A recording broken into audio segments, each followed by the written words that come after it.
Hareruya hareruya, Yesu nashimwe cyane, ndabaramukije mwebwe mwese mu izina rya Yesu Kristo wa Nazareti, aho muherereye hose, Uwiteka Imana akomeze kubanezeza. Ndashimira cyane abantu murimo gukora subscribe, channel yacu ikaba irimo kuzamuka, abakora like, abandika commentaire, abakora share, abasenga kugira ngo umurimo w'Imana urusheho kujya imbere.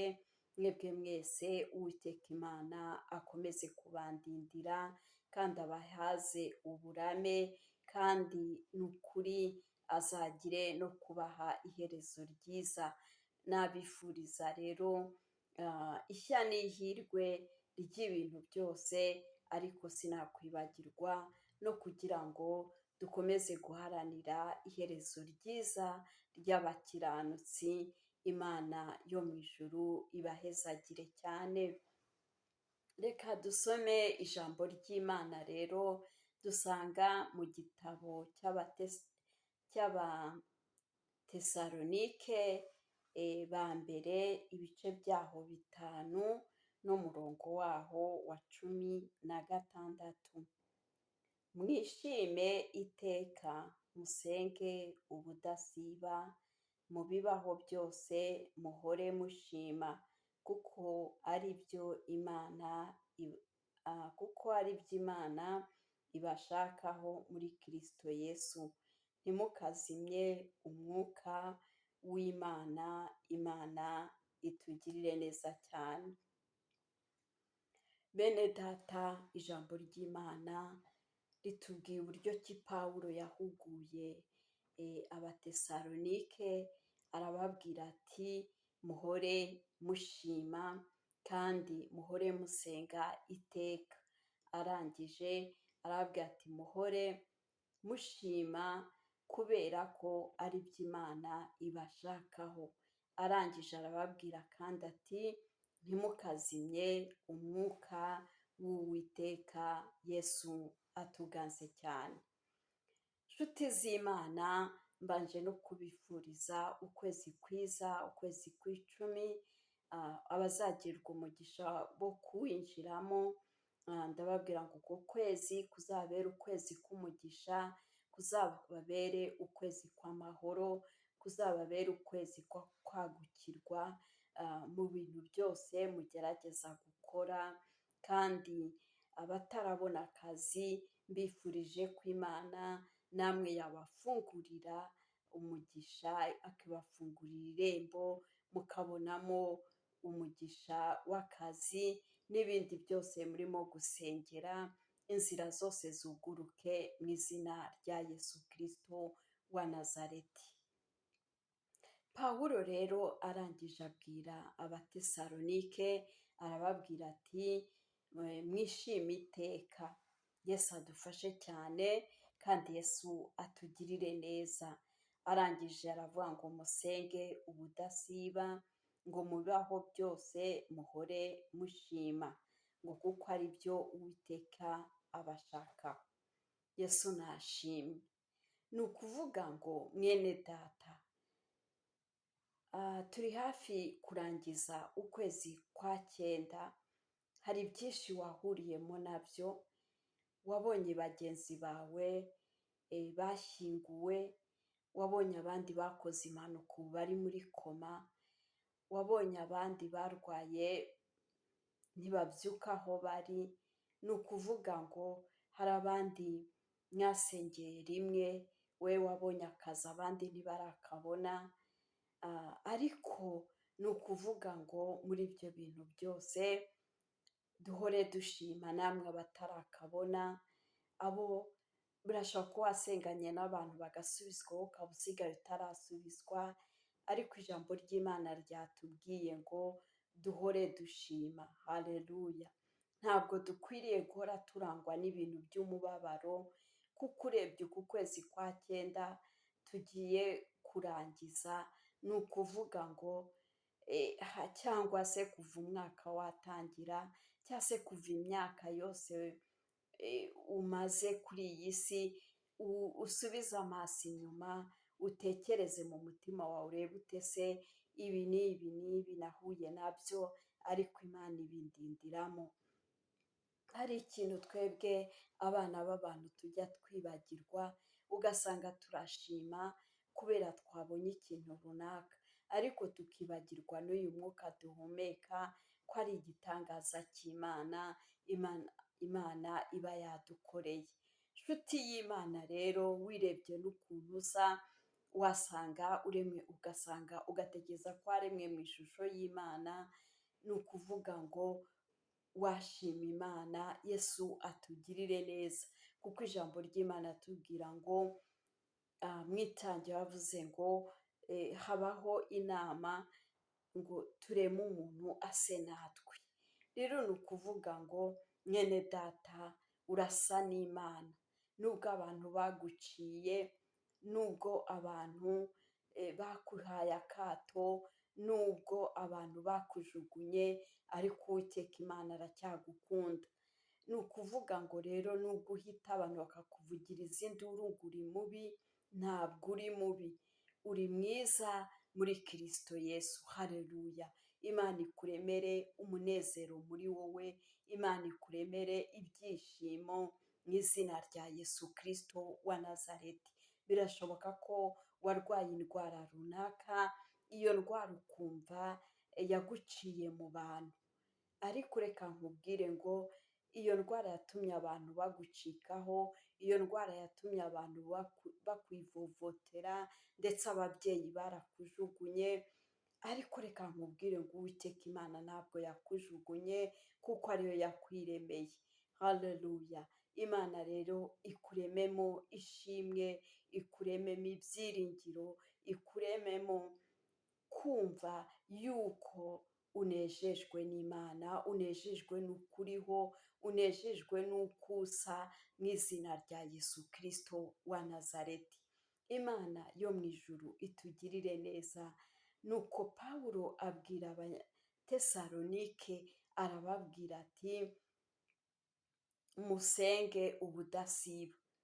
Bene data, gusenga birakwiriye, ntabwo dukwiriye gusenga ari uko twahuye n'ibyago runaka.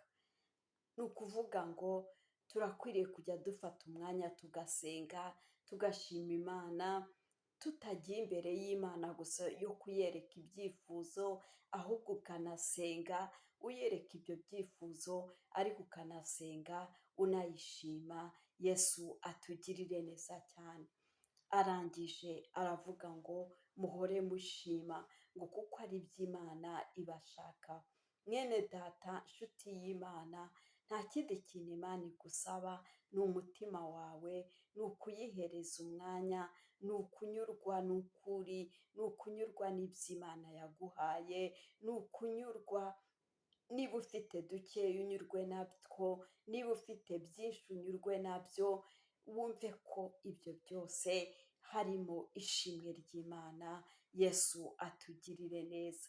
Birashoboka ko waba ufite umwambaro umwe, birashoboka yuko ugikodesha, birashoboka yuko ubona amafaranga yo kwishyura renti ari uko wasenze, ari uko warize. Ibyo byose ntibikubuze gushima Imana, kuko n'ubundi ibintu byose Imana igenda ibihindura uko bwije uko bukeye. Umunsi umwe uzasanga wisanze mu nzu yawe, umunsi umwe uzasanga wibonye mu kazi, umunsi umwe uzasanga Imana yaguhaye ababayeri bo kukwishyurira inzu. Ni ukuvuga ngo byose Uwiteka Imana arabitegeka, mu izina rya Yesu Kristo wa Nazareti. Rero ibyo byose urimo, waba uri mu kigeragezo runaka, ntabwo bikwiriye gutuma utashima Imana. Jya ushima Imana, kuko Imana ikibikurindiyemo, nyamara hari benshi byahitanye. Yesu atuganze cyane, cyangwa se hari benshi bahise bava ku Mana kubera ibyo bigeragezo, ariko wowe uracyahanyanyaza, uracyagerageza kwihanganira mu Mana. Uwiteka Imana rero aguhe umugisha kandi akugirire neza. Arangije aravuga ngo ntimukazimye umwuka w'Imana. Bene data, nshuti z'Imana, reka mvugane n'abantu bajimije umwuka w'Imana muri bo. Reka mvugane n'abantu batagisenga. Reka mvugane n'abantu bari bafite umuhamagaro bakaba barawujimije. Reka mvugane n'abantu bari gutoteza abantu basenga. Mwene data, nshuti y'Imana, ijambo ry'Imana riratubwiye ngo ntimukazimye umwuka w'Imana. Ni iki cyaguteye kuzimya umwuka w'Imana wari muri wowe? Ni iki cyaguteye kurambika umuhamagaro wari uri muri wowe? Yesu adufashe kandi Yesu atugirire neza. Ndi kuvugana n'abantu batuye isi yose. Ndazi neza yuko iyi cano ni iterambere Imana yazanye kugira ngo tujye tubasha kugira ngo tubonereho kuvugiraho ubutumwa. Nubwo hariho n'abandi bazivugiraho, YouTube bayivugiraho ibiteye isoni, ariko kandi uzi neza icyo gukora kandi cyagirira abandi umumaro, nicyo akwiriye kujya akora. Rero nshuti y'Imana, aho uri hose, ku mugabane uwo ari wo wose, ni ukuvuga ngo Uwiteka Imana akwibukije yuko udakwiriye kuzimya umwuka w'Imana. Yesu atugirire neza. Hari abantu bajyaga basenga bashonje, hari abantu bajyaga basenga batarabona akazi, hari abantu bajyaga basenga batarabona imyambaro, hari abantu bajyaga basenga batarabona urubyaro, hari abantu bajyaga basenga bakiri abanyeshuri, ariko ni ukuvuga ngo bageze mu bisubizo bararambika. Abandi batinze mu bigeragezo bararambika, ariko ijambo ry'Imana ryatubwiye ngo ntimukazimye umwuka w'Uwiteka, ntimukazimye umwuka w'Imana. Bibiliya ikatubwira ngo umuriro w'Uwiteka uhore waka ku gicaniro. Inshuti y'Imana, mukundwa, umwami wacu Yesu Kristo, aho uherereye hose, nshuti y'Imana, iri jambo rirakubwiye ngo ntitukazimye umwuka w'Uwiteka. Birashoboka yuko wicariye abahanuzi, birashoboka yuko wicariye abakozi b'Imana, ukabagira mu bukorikori bwo kugira ngo bazimye burundu, ariko reka nkubwire ngo Uwiteka Imana arakureba. Ibyo wakoze byose Uwiteka Imana arakureba. Wowe wasengaga ukaba usigaye wararutishije Imana indamu, ubwira abantu kuri kubasengera, ariko kandi warangiza kubera inda nini yawe yakunaniye, usigaye uyoborwa n'umwuka wawe, usigaye uyoborwa na kamere yawe, usigaye uyoborwa n'ibyo wibwira, ugasanga urimo urabwira abantu ngo nibasenge, ariko warangiza ukababwira ngo nibatange ibi n'ibi n'ibi, kandi uri kubananiza. Inshuti y'Imana, mukunzi w'umwami wacu Yesu Kristo, ni ukuvuga ngo Imana iyo ijya kurema umuntu ikamuha impano, ni uko ibibona neza yuko akwiriye kugira umumaro mu gihe nk'icyo ngicyo. Ariko uyu munsi wa none wowe warawujimije umwuka w'Imana, umva, waragiye urazima burundu burundu neza, umeze nka cya gishyitsi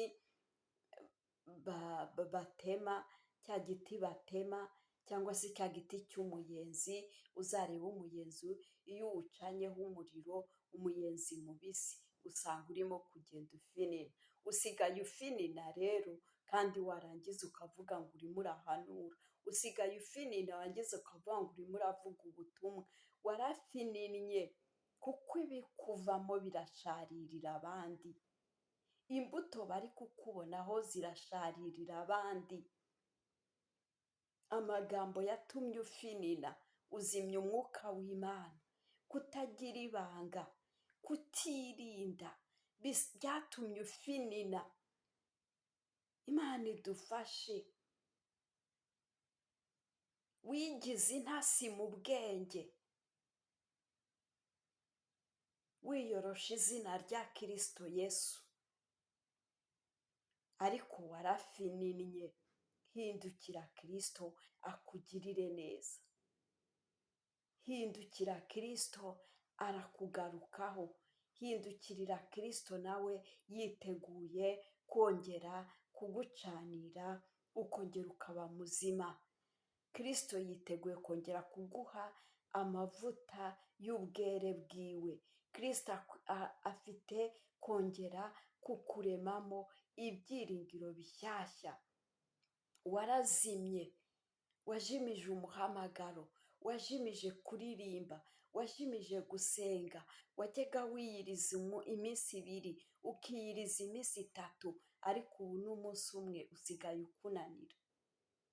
Wajyaga ujya imbere y'Imana ukaririra umurimo w'Imana, ariko uyu munsi wa none ni wowe uri gutoteza abakozi b'Imana, ni wowe uri kubafungisha, ni wowe uri kubagambanira, abandi bakicwa. Ariko reka nkubwire ngo umunsi umwe Uwiteka azabiguhanira, kuko biratubwira ngo ibyo byose ngo urabikora nkakwihorera, ngo ukibwira yuko mpanywe nawe, ngo ariko umunsi umwe nzaguhana mbishyire imbere y'amaso yawe uko bikurikirana. Abandi bacitse mu nzu y'Imana bigira ingunzu, abandi bateye umugongo ijambo ry'Imana, ariko reka nkubwire ngo ugarukire Kristo. Haleluya, haleluya. Kristo ni umugwaneza, Kristo ni umubyeyi, Kristo ni umunyembabazi, yiteguye kukugirira neza. Nshuti y'Imana rero, ntarambiranye, ryari ijambo rikwibutsa neza yuko ukwiriye guhora ushima Imana. Bene data, nshuti z'Imana, bakunzi b'umwami wacu Yesu Kristo, mwebwe abagihagaze, Imana ikomeze kubakomereza amaboko, kandi Imana ikomeze kubongerera imbaraga. Namwe rero mwumva mwari mwarafininnye, mwajimije umwuka w'Imana, musigaye mwinywera amatabi, musigaye mujya mu biteye isoni byose bibaho narinda kurondora, bya bindi nawe uzi. Usigaye uri ingeso nziza, aho ngaho nyine wibereye.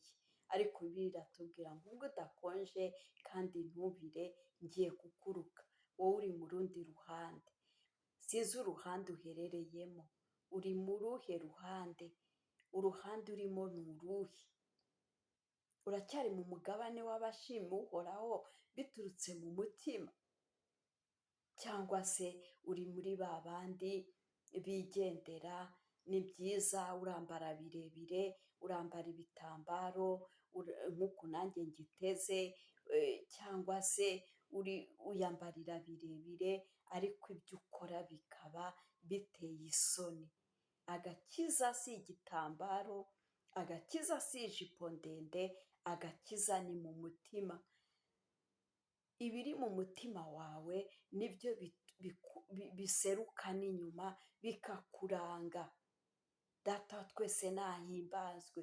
Abantu mureke kwiyoberanya, abantu mureke kwishushanya, abantu mureke kwiyitirira ibyo mutari byo. Imana idufashe kandi Yesu atugirire neza. Haleluya. Ijambo ry'Imana ryatubwiye ngo ntimukazimye umwuka w'Imana. Sinzi aho wari ugeze, ariko niwumvira ijambo upfukamira Imana, Kristo yiteguye kukugirira neza. Kristo yiteguye kongera kuguha imbaraga. Haleluya. Mana ishimwe, kandi Imana ihabwa icyubahiro. Wababaje Imana, ariko na n'uyu munsi Imana iracyaguhendahenda. Iraguhendahendera mu ijambo ryayo, iraguhendahendera mu bavugabutumwa hirya no hino. Data wa twese atugirire neza. Ugaruke, Kristo yongera kumurikire. Yewe usinziriye, kanguka, Kristo akumurikire. Yesu adufashe kandi Yesu atugirire neza. Sinzi ibyatumye ufinina, ariko Kristo yiteguye kongera kukubyutsa. Numwemerera ugatera intambwe imwe, Yesu aratera 99, azagusanganira. Imana idufashe kandi Imana itugirire neza.